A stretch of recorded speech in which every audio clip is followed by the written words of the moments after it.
Hello, I'm Irit Narkiss. Most of you will probably know me by now. I'm one of the conservation team at the Manchester Museum. I'm Conservator of Objects and Access. So what that means is, apart from the kind of usual conservation work of taking care of the collections and actually working on some of the objects, I'm also all about making the collection more accessible. It's true that conservators make things more accessible just by doing their work. So if you take a broken pot and you put it together again, you make it more accessible. People can understand what it is.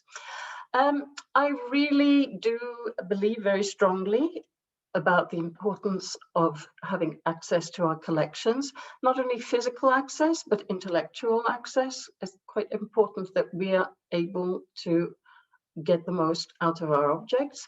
And I think using the collection more actively is really important. Fortunately, the museum has the same take on this, which is good. I really think that although people say that every object tells a story, I think every object tells more than just one story. It tells lots of stories.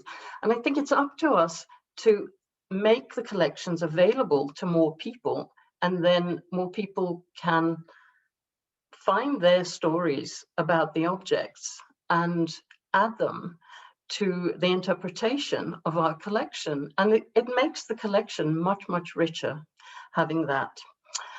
So, as you will probably also know, I'm the designated conservator for the South Asia Gallery project, which means very, very basically and narrowly that I will do things like make sure that the objects that we choose are displayed properly, that they're not exposed to too much light that might fade them, or too much humidity, which might make them corrode, that sort of thing. And I'll also work on objects and treat them and conserve them, restore them sometimes to make them look good in the exhibition.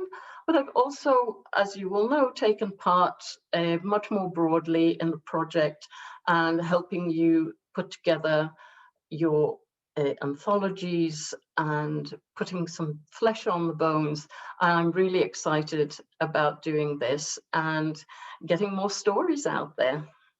I hope to see you very soon in person, and until then, on Zoom.